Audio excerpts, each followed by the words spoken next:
자, 결말 이어가지고 계속 좀 보자. 자, 어느 날 문병을 와준 내 친구도 이런 어머니를 일별하더니 대뜸 이렇게 말했다. 근데 이 일별하다라는 단어가 왔는데 이 단어 뜻은 좀 기억해 놓도록 하자. 요 자주 나오는 단어라서. 어머니가 누워 계시지. 어떻게 했겠어, 친구가? 봤겠지? 그치? 힐끗 보다 이런 뜻을 가지고 있어. 힐끗 보다. 그래서 오른쪽 아래인가 보면 단어 뜻 나와 있지. 그 줄 좀 쳐놓자. 힐끗 봤어. 자, 힐끗 보더니 대뜸 이렇게 말했다. 수인이 장만해 놨니? 아니 뭐 그런 끔찍한 걸 미리 장만하니. 끔찍한 거. 여기 끔찍한 게 수위잖아. 그럼 수위에 대해서 긍정적 부정적? 부정적으로 생각하지. 얘 좀 봐. 그럼 묘지는 묘지? 그런 것도 미리 장만하는 거니? 얘 좀 봐. 그것도 안 했구나. 너 하여튼 알아줘야 해. 뭘? 너 나이롱 딸인 거 말이야. 나이롱 가짜라는 뜻이지. 왜 나일롱이 가짜인지 알고는 있어? 그래? 원래 우리 예전에는 이제 면이 좋은 면이잖아. 이렇게 면 이게 좋은 거잖아. 근데 이제 나일론 되게 질기고 이래가지고 이제 진짜 면은 아니라고 본 거야. 그래서 가짜 딸이다라고 표현했어. 자, 그래서 나일론 딸? 그래 나일론 딸 이런 엉터리. 아들도 없는데 딸까지는 순 엉터리니. 이제 나는 내가 나일론에다가 순 엉터리인 건 상관이 없었지만 어머니를 위해서는 좀 안 된 것 같아. 변명할 마음이 생겼다. 자, 내려갈게. 자, 우리 고향에 선영이 있지 않니? 선영이라고 했는데 선영이 이제 조상 모신 곳을 선영이라고 하지. 조상 모신 곳이 있다. 그래서 선영의 뜻도 좀 같이 좀 알아두도록 하고. 근데 우리 고향이라고 했는데 우리 고향 어느 쪽인데? 북쪽 얘기하는 거잖아. 그래서 네 고향이 어딘데? 몰라서 묻니? 개성 쪽 개풍군이야. 그러더니 야 거기 있는 선영에 무슨 소용이 있어? 그래도라니 변명치고 너무 구차스럽다 얘. 이북에 두고 온 눈밭 저당 잡고 돈 꺼달래라라고 했어. 다시 이북에 두고 온 눈밭 이거 저당 잡힐 수 있어 없어? 없지 그렇지. 이거 누가 저당자를 잡아주겠어. 그래서 이거 말도 안 된다는 얘기야. 자, 입이 험한 친구는 사정없이 나를 몰아세웠다. 그게 아니라 일종의 묵계 같은 거지. 암묵적인 계약이라는 얘기지. 암묵적 약속이라는 뜻이야. 묵계의 뜻도 알아두도록 하고. 자, 그래서 그럼 묵계의 내용은 뭐야? 어머니를 어디다가 모시는 거?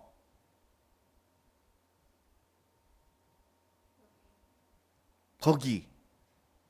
고향 그렇지. 그래서 어머니는 비록 살아생전에 못 가셨더라도 돌아가신 후에만은 어머님이 선영 곁에 누우시길 바라실 거 아니니. 요거 줄쳐놓자. 어머님이 선영 곁에 누우시길 바라는 것. 요게 바로 묵계의 내용이 되는 거지. 자, 말씀만 하셔도 속으로 간절히 바라시는 걸 뻔히 알면서 어떻게 딴 데다 묘지를 사놓니? 라고 했어. 자, 일단은 내가 생각하기에 어머니의 바람은 고향 쪽에 묻히는 거지. 이건 내가 생각하는 거야. 자, 내려가자. 자, 그야 막상 돌아가시면 문제가 달라지겠지. 그때 가서 묘지를 사도 늦을 건 없잖아. 자, 묘지는 어차피 사위의 집이니까. 자, 이때 어머니가 눈을 떴다. 백지장 같은 모습과는 딴판으로 또렷하고 생기 있는 눈이어서 친구는 앉은 자리에서 에구머니나 비명을 지르며 내 옷소매에 매달렸다. 그러면 내 친구 어떤 마음이겠어? 그렇게 깜짝 놀란 거지. 호수개미 나 좀 보자. 그래서 호수개미인데 이 호수개미가 나를 뜻하는 거야 나. 자, 어머니가 정중한 목소리로 나를 곁으로 불렀다. 네 어머니, 나는 어머니에게로 조심스럽게 다가갔다. 어머니의 손이 내 손을 잡았다. 알맞은 온기와 악력이 나를 놀라게도 서럽게도 했다. 그래서 어머니 지금 현재 모습이랑 아주 큰 차이가 있어. 나 죽거든 행여 모지 쓰지 말거라 라고 했어. 이게 어머니의 유언인 거지. 요거. 자, 이게 유언의 내용인데 그럼 왜 묘지를 쓰지 말라고 하는가? 그럼 유언의 구체적인 내용이 무엇인가도 봐야지. 자, 내려갈게. 자, 어머니 목소리는 평상시처럼 잔잔하고 만만하지가 않았어. 어머니가 원래 되게 좀 드센 분이시거든. 진짜 센 분이셔. 자, 네? 다 들으셨군요. 그래, 마침 듣길 잘했다. 그렇지 않아도 언제고 꼭 일러두려 했는데 유언 삼아 일러두는 게니 잘 들어뒀다. 어김없이 시행토록 해라.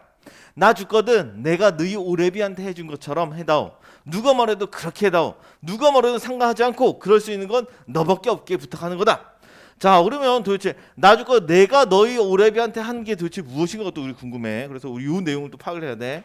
내가 너희 오래비한테 해준 것 이러고 했는데 뭐 밑에 표기돼 있는데 뒤로 넘어가서 같이 보도록 할게. 자, 넘어가자. 그리고 요것도 보도록 하자. 누가 뭐래든 상관않고 그럴 수 있는 건 너밖에 없대. 그 이유는 알아줘야지. 어머니의 마음을 이해할 수 있는 건 누구밖에 없어서. 딸밖에 없어서. 그래서 밑에 정리하자. 자, 전쟁 때 혈육을 잃은 아픔을 공유하고 있는 딸만이 자신의 유언을 이행할 수 있다고 생각했기 때문이야. 그래서 이 이유도 알아두도록 해. 혈육을 잃은 아픔을 공유하고 있는 딸만이 혈육을 잃은 아픔을 공유하고 딸만이 자신의 유행을 이행할 수 있다고 생각했기 때문에. 그래서 이런 말을 썼어. 자, 내려갈게. 자, 1번. 자, 이 작품에는 땡땡 시기를 겪은 작가의 체험이 녹아 있다. 땡땡 시기. 한국 전쟁. 다음에 친구는 나가 어머니의 땡땡이나 땡땡을 미리 장만하지 않은 것을 질책했다. 수의나 또 묘지. 다음 3번. 가족들은 어머니가 내색하지는 않았지만 어디 곁에 선영, 그렇지, 선영 곁에 조상들 곁에 매장되기를 바란다고 여겼던 거예요. 이건 우리의 생각이었던 거고. 다음 4번. 나의 손을 잡은 어머니에게서는 살아있는 사람의 기운이 느껴졌지. 그렇지, 따뜻한 온기, 알맞은 온기와 악력이 느껴졌어. 그래서 이건 X고. 다음 5번. 어머니는 나와 친구가 자신의 사후에 대해 이야기하는 내용을 듣고 있었다. 그렇지, 들었으니까 유언을 하고 계시는 거지. 동그라미.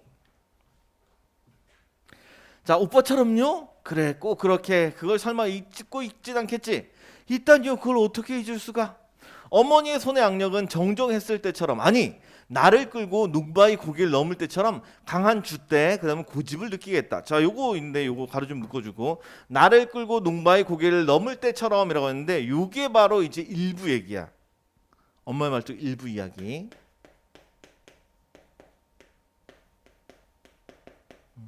원래 이제 그 나의 고향이 시골로 나오거든. 근데 시골에서 이 농바의 고개를 넘어서 서울 쪽으로 향하게 돼. 그 현저동 아까 나왔던 그 오빠랑 숨었던 부분 있지. 그쪽으로 이제 이사를 하게 되거든.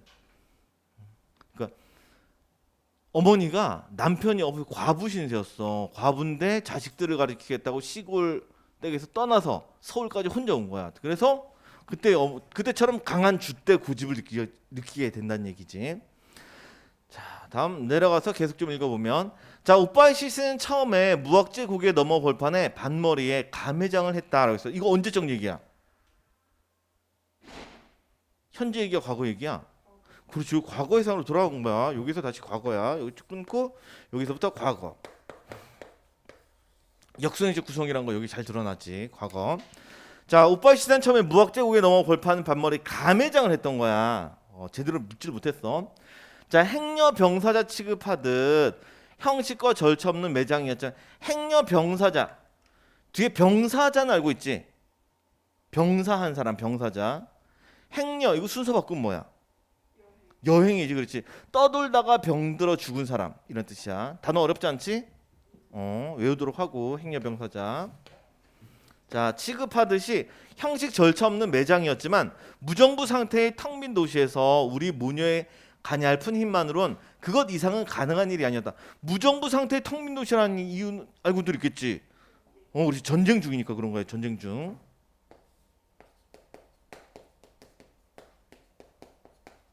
자, 서울이 수복되고 다시 찾고 화장장이 정상화되자마자 어머니는 오빠를 화장할 것을 의논해왔다. 그때 우리와 합하게 된 올케는 아비 없는 아들들에게 무덤이라도 남겨줘야 한다고 공동묘지라도 이장할 것을 주장했다. 우리 보통 자식이 있으면 화장을 해, 매장을 해. 보통 이제 자식들이 모셔야 되니까 매장을 하는 게 일반적이거든. 그러면 지금 다시 읽어보면 올케라고 하는데 올케가 오빠의 아내잖아. 근데 아비 없는 아들들이랑 그 자식들이 여럿 있다는 걸 알 수가 있지. 오빠 자식들이 여럿 있었어. 그래서 무덤이라도 남겨줘야 한다고 공동묘지라도 이장할 것을 주장했다. 어머니는 오빠를 죽게 한 것이 자기 죄처럼 젊어 과부된 며느리한테 기가 죽어 지냈었는데, 잠시 이거 올려가지고 설명 좀 할게. 자, 계속해서 어머니 오빠를 죽게 한 것이 자기 죄처럼 젊어 과부된 며느리한테 기가 죽어 지냈었는데 라고 했는데, 왜 어머니가 올케한테 이렇게 기가 죽고 왜 죄책감이 들었어? 오빠를 숨겼어. 어디로 숨겼어?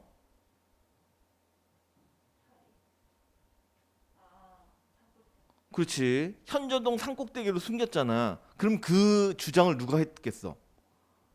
엄마가 한 거야. 어머니가 올케한테서 남편을 뺏어간 거지. 살리겠다고. 그래서 이런 미안한 감정이 든 거야.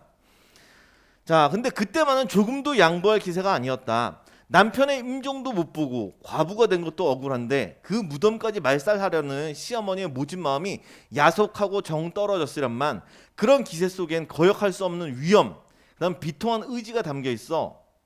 종당엔 올케도 순종을 하고 말았다. 어머니가 되게 기가 센 분이라 그랬잖아. 자, 오빠의 살은 연기가 되고 뼈는 한 줌의 가루가 되었다. 어머니 앞장서서 강화도로 가는 시외버스 정류장으로 갔다. 우린 묵묵히 뒤따랐고 강화도에서 내린 어머니는 사람들에게 묻고 물어 멀리 개풍군 땅이 보이는 바닷가에 섰다. 개풍군 땅이 어디였는데? 이거 북쪽 고향인 거지, 고향. 자, 그래서 이렇게 고향 땅이 보이는 바닷가에 섰어. 그리고 지척으로 보이되 갈 수 없는 땅. 우리 지척이라는 단어가 있잖아. 지척. 어떤 곳을 지척이라 하지? 가까운 곳이야. 지척도 또 알아두도록 해. 이거 많이들 모르더라고. 가까운 곳. 자, 이렇게 매우 가까워 보이는 곳이되 갈 수 없는 땅을 향해 그 한 줌의 먼지를 헐헐 날렸다. 즉 우리는 못 가지만 오빠가 죽어서도 갈 수 있게 만들어 놓은 거지. 개풍군 땅은 우리 가족의 선영이 있는 땅이었지만 선영에 못 가는 못 묻히는 한을 그런 방법으로 풀고 있다고는 생각되지 않았어. 다시 선영에 못 묻힌 한을 그런 방법으로 풀고 있다고 생각되지 않았다. 그래서 어머니에게 또 다른 뜻이 있다고 생각을 한 거지. 그렇지? 중요한 건 바로 그건데 좀 내려갈게.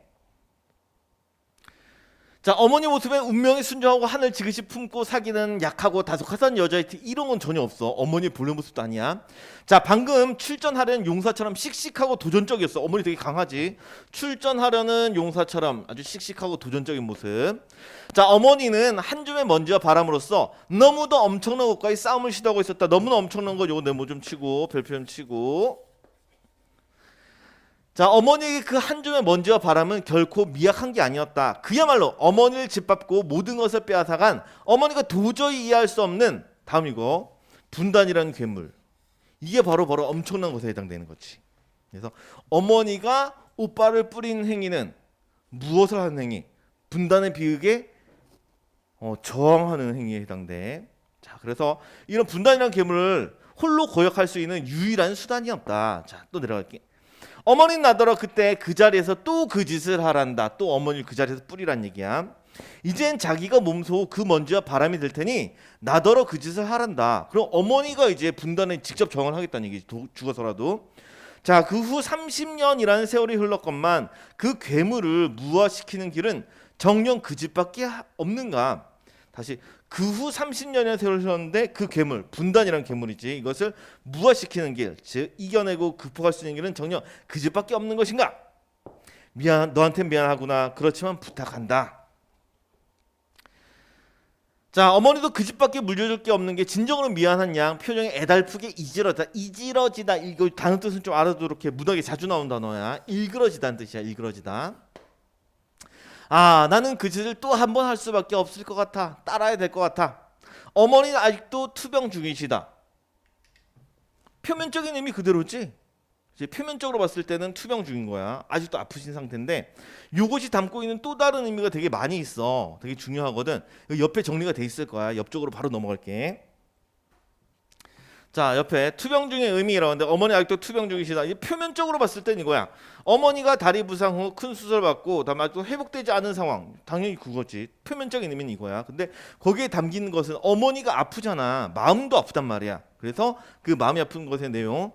분단이 극복되지 않는 한에 다음에 어머니의 정적 상처가 치유되지 않을 것이다. 정신적 상처를 얘기하는 거야. 분단이 극복되지 않는 한 어머니 정적 상처가 치유되지 않을 것이다. 이런 의미도 함께 담겨 있어. 그래서 이 의미가 이 작품 매우 중요하기 때문에 잘 받아두도록 하고 뒤쪽 넘어가면 학습 활동에 좀 더 자세하게 나와 있을 거야. 자, 다음에 밑으로 내려서 문제 보도록 하자. 자, 1번. 자, 이 작품에서 어머니는 땡땡이라는 괴물. 분단. 다음 2번. 어머니는 아들을 화장하는 문제와 관련하여 누구와 의견 차이를 보였다. 며느리는 매장하자는 입장이었지. 다음 3번. 어머니는 오빠의 유해를 어디에서 북녘 땅을 향해서 개풍군이 보이는 어디? 강화도 바다까지.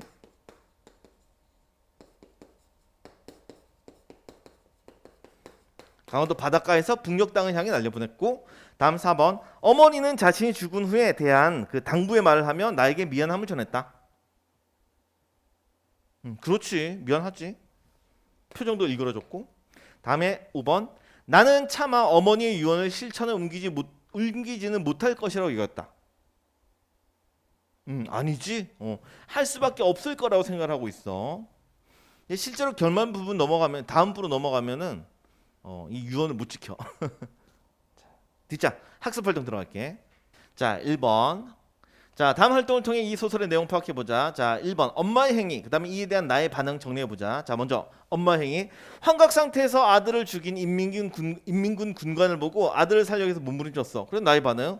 어머니가 환각에서 깨어나도록 하기 위해서 어머니와 맞섰고 공포를 느꼈네. 여기 줄치자. 환각에서 깨어나도록 하기 위해서 어머니와 맞섰고 공포를 느꼈다. 자, 다음 밑에 자신이 죽은 이 아들을 그랬던 것처럼 나에게 자신의 뼈가루도 강화도에서 바람에 날려달라고 말했거든. 그랬더니 어머니 당부를 듣고 유언을 따를 수밖에 없다. 이렇게 생각을 했어. 자, 다음 넘어갈게. 자, 다음 부분에 나타나는 그 짓의 의미를 바탕으로 이 소설에서 어떤 문제를 다루고 있는지 파악해 보자. 요거 이제 어머니가 자신을 뿌려달라는 얘기, 그 부분이지. 오빠를 뿌렸던 것처럼 자신을 뿌려달라는 내용이고. 자, 바로 밑으로 내려갈게. 자, 그래서 다루고 있는 문제는 이 소설은 남북 전쟁과 그다음에 남북 분단으로 인한 고통이 치유되지 못한 현실을 배경으로 하여 다음에 줄칠게. 여기 이 문제, 우리 민족의 고통이 된 분단의 문제, 요걸 다루고 있지. 분단의 문제. 간단하게 요것만 체크해도 되겠어. 분단의 문제. 자, 1, 2에서 정리한 내용을 바탕으로 엄마가 지닌 상처가 무엇인지라고 했는데, 요거 한국 전쟁 중 비극적으로 혈육을 잃은 아픔, 요거지. 요게 이제 계속 지속되는 문제가 엄마가 지닌 상처에 해당돼. 한국 전쟁 중 비극적으로 혈육을 잃은 아픔이 지속되는 것. 자, 다음 내려가자. 자, 2번 이 소설의 시점을 파악하고 효과가 지닌 그 효과가 무엇인지 생각해보자. 이건 중요하다고 했었지. 아까 전에 시점의 효과는 되게 중요하다고 했어. 자, 답 쪽으로 넘어가 볼게. 자, 시점 들어가서 소설 속의 주인공인 나가 자신의 심리와 어머니를 관찰하며 생각한 점을 함께 서술하고 있어. 이거 봐줘. 주인공인 나가 자신의 심리도 전달했지. 그치? 근데 요거 플러스 알파로 어머니를 관찰하면서 생각한 점도 함께 서술하는 그런 1인칭 주인공 시점이야. 그래서 첫 번째 내 생각, 두 번째 어머니를 관찰하면서 생각한 내용까지 이렇게 함께 담겨 있는 1인칭 주인공 시점이어서 내 입장뿐만 아니라 어머니의 내용도 함께 전달해야 되잖아. 그래서 다시 돌아서 전쟁 중에 혈육을 잃고 오랜 세월이 지나서 다시 그 아픔과 마주하게 되는 모습을 통해서 전쟁의 상처와 비인간성을 선명하게 전달하는. 여기 오면 줄쳐나. 전쟁의 상처와 비인간성을 선명하게 전달할 수 있어. 생생하게 전달할 수 있지. 선명하게, 생생하게, 입체적으로 등등등.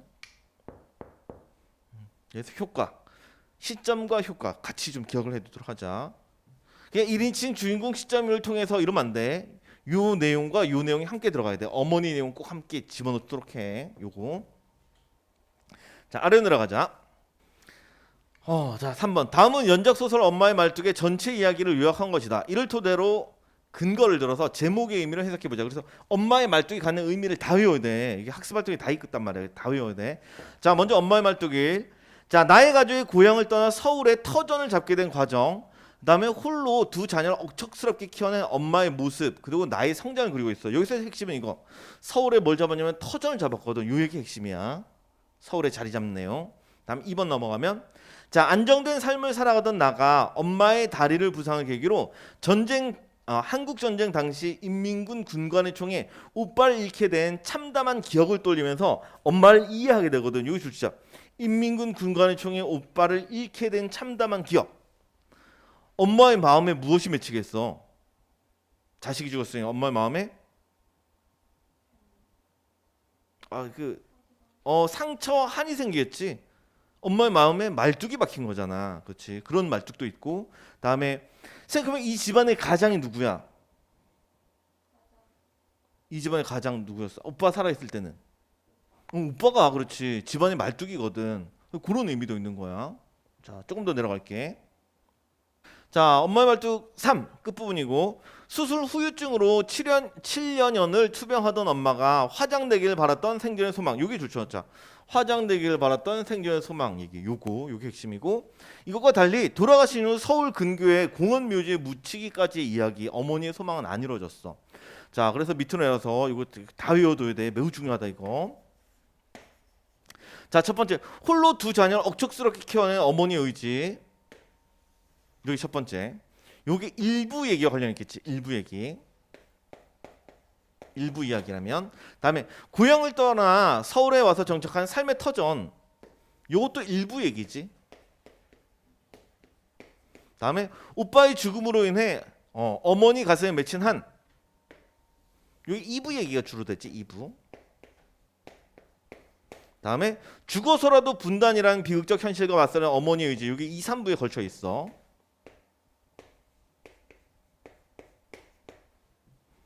분단이라는 비극적 현실과 맞서는 어머니의 의지. 이게 이제 2부에서 3부까지. 그래서 요 가까이 내용들 좀 위의 내용과 연결지어서 좀 같이 좀 기억해 놓아야 돼. 무조건 외워야 돼. 무조건 이거는. 여기 엄마의 말뚝의 서술형 문제 가장 많이 나오는 거. 엄마의 말뚝의 의미를 쓰시오. 아니면 엄마 아직 투병 중이시다. 둘 중에 하나 나오거든. 둘 중에 하나 무조건 나오. 서술형 나오면 둘 중에 하나니까 무조건 외워두도록 하자. 자, 넘어가자. 라고 했는데 틀리면 진짜 최악인 거지. 당연히 외워가지고 맞추겠지. 아하하. 자, 내려갈게. 자, 마지막 4-1번까지 요까지만 딱 보도록 할게. 자, 뭐 일상을 바탕으로 이 소설에 대한 자신의 생각을 정리해보자. 가장 인상 깊었던 점을 떠올리고 그 까닭을 제시해보자라는데 뭐 소설에서 이제 우리가 느낄 수 있는 내용이 아니냐. 뭐 적절한 감상인가 아닌가만 판단해 보면 되겠어. 자, 가장 인상 깊었던 점 보면 환각으로 발작을 일으키는 어머니의 모습에 대한 생생한 묘사. 그리고 이를 대한 나의 내면 심리에 대한 서술 이런 것들이 잘 드러나 있지. 그래서 여기 환각으로 발작을 일으키는 어머니의 모습에 대한 생생한 묘사가 담겨 있다. 이러면 동그라미. 다음에 또 뒤에 또 요에 대한 나의 내면 심리가 잘 서술되어 있다. 이러면 또 동그라미. 뭐 나의 내면이 묘사되어 있다. 이것도 적절한 표현이야. 내면 묘사. 심리 묘사라고 하지.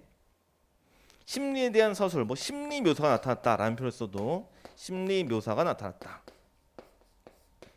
자, 다음 옆에 까다. 어머니의 발작이 직접 보고 있는 듯이 선명하게 느껴졌고 중년 여성의 내면에 대한 섬세한 묘사를 통해 다시 어머니 발작이 직접 보고 있는 듯한 선명하게 느껴졌다. 이거 생생하게 묘사를 했으니까 이거가 되겠지?